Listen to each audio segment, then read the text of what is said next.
Okay, Case, I couldn't even believe this. So Stefon Diggs, I've heard the rumors from days ago that the Patriots and Stefon Diggs were kind of flirting with each other.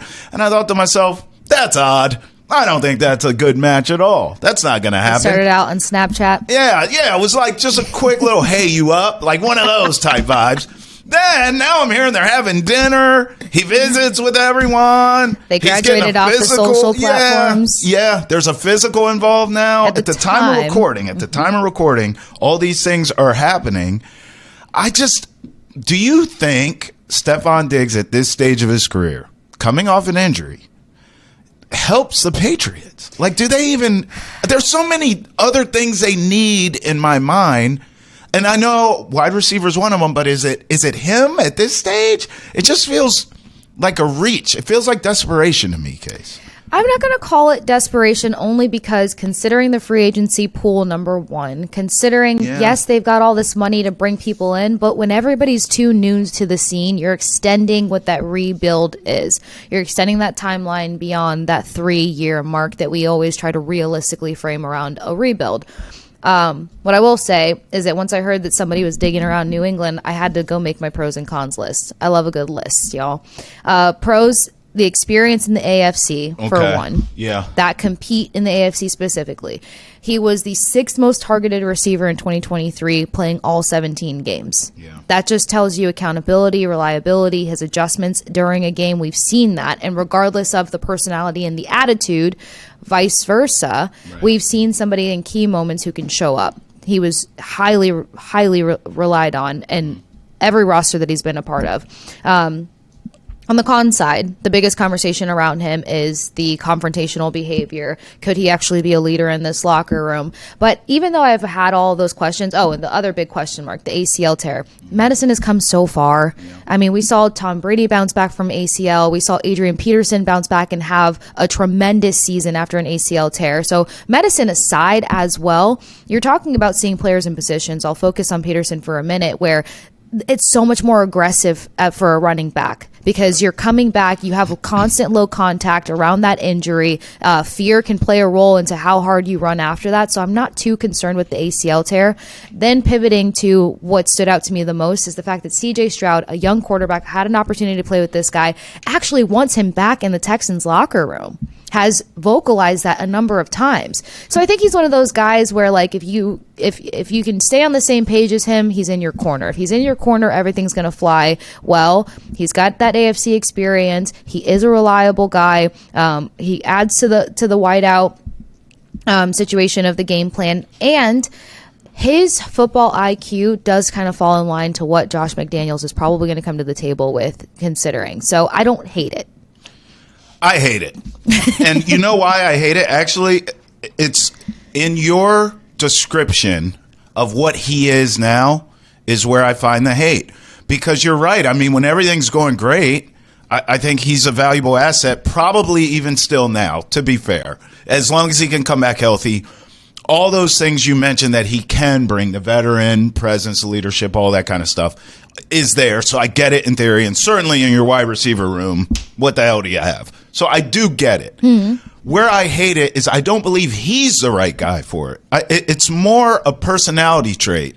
Like, in other words, his best bet, listening to you describe the Texans, is to really stay there, to be honest, and rehab and come back to a team with a more established quarterback. I'm not going to sit here and act like Drake Maye can't play, but CJ Stroud's more established than he is. He's got a leg up. Right? He's been in the playoffs. He gets it. He's been around a little bit longer. D'Amico Ryans, a coach who, he's still young, but same thing. He's established as well. He's shown I can get to the playoffs. I think Stefon Diggs' best bet is to stay with the Texans. But if he comes to the Patriots, why I say I don't think it's a good fit personality-wise, you're still rebuilding here, especially offensively. Mm-hmm. Drake Maye's got to go through growing pains. I mean, Mike Vrabel's trying to build a culture here. Year one, that's going to take a minute. Yeah. Josh McDaniels has to get reacclimated to being back with the Patriots in a whole new way, a whole new look. I just think it's going to take a while.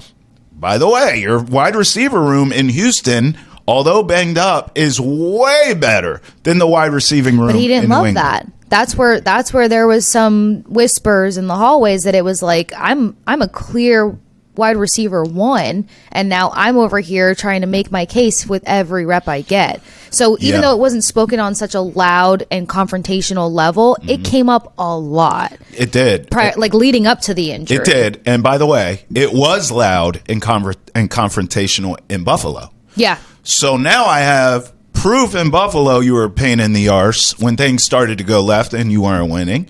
Then there's rumors that you were difficult in Houston. And now what? Because I have money and my wide receiving room stinks, I'm supposed to bring you in here and put you around a young quarterback who I'm still trying to develop, put you in a locker room that I'm still trying to develop an identity with. I just think I understand the business side. It is high risk, but it's also high reward as well. And you're not going to pay him. You're getting Stefon Diggs at this stage for pennies on the dollar. Right. So I get the business side. But I just think you have to be real careful when you're trying to build a culture. And I keep using that word. But is a diva with a reputation and a history. These are facts, folks. A history of being a diva. Is that what you want here? Like, now, if you sit down with the kid and you have a conversation and you feel like, okay, he's learned from past mistakes. Right. He's humbled himself to a certain extent. He's coming off the injury. He just wants an opportunity. Well, you're going to put your trust in him that that's the truth. But what happens if all that happens and he goes out there and he's balling and then you go on a 3-game losing streak because, rebuild and all? Like, that's realistic. Right. And then he starts running off at the mouth in the media about not getting the ball. I think it's too risky in that way. I guess that's where the word desperate will enter the chat. Yeah. Because at that juncture, you're thinking to yourself, the times that he showed frustration with the Texans. Well, thinking from the head coach perspective, or not even his perspective, what's probably one of the first things that was kind of said about DeMarco Ryan? I got that right? Play calling. Yeah. There were just some really lousy play calling coming from the top. Yeah. Then you look at some of the fact that what did hinder the Bills in a number of situations the years that he was on the roster. Poor play calling. So there just has to be a conversation and a level of trust there to where it's like he doesn't think that he knows best, but he's been in situations where he thinks that he knows best. But also considering Mike Vrabel's approach, considering his personality, considering he may not be confrontational, but he's direct. Yeah. Maybe that'll help diffuse a guy like that a little bit. Because I do think Vrabel has that player's coach mentality, and I have a lot of respect for a very smart player's coach, and I think Vrabel is just that. Outside of it, though, something else that it seems like has come from his confrontation and diva mentality and attitude is what? It's clear that he wants to be the clear leader. It's clear that he wants to be the clear wide receiver 1.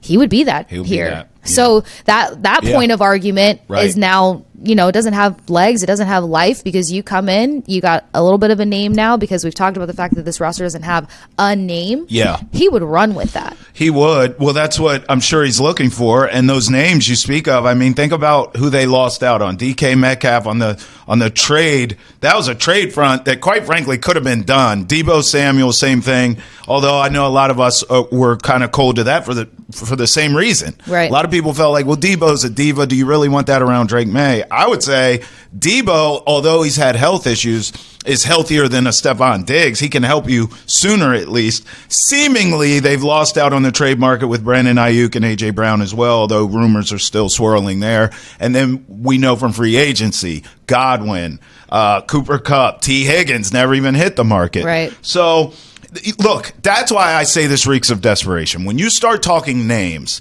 and we had a handful of them. We were all in love with T. Higgins a couple months ago. But we all had our sort of power rankings for wide receivers here for the Patriots to go after. Stefon Diggs was not on the damn list. And now all of a sudden, because those names ahead of him are gone, it's like, well, all right, let's see what we got here. I don't think it's going to work. Again, the business side makes sense. He's not going to be expensive. You're taking a shot on him. It's like you're kicking the tires. Like, literally, can this guy come back healthy and help our wide receiver room who's young and average? So I do get the business side. I just think personality-wise, you have to be careful when you are trying to establish something and build something. If you bring someone in who's all about me, and not necessarily we, and we're trying to build that, it can go south on you quickly. And look, I also understand when he's at his prime, you probably dealt with a lot more BS than you would from him now.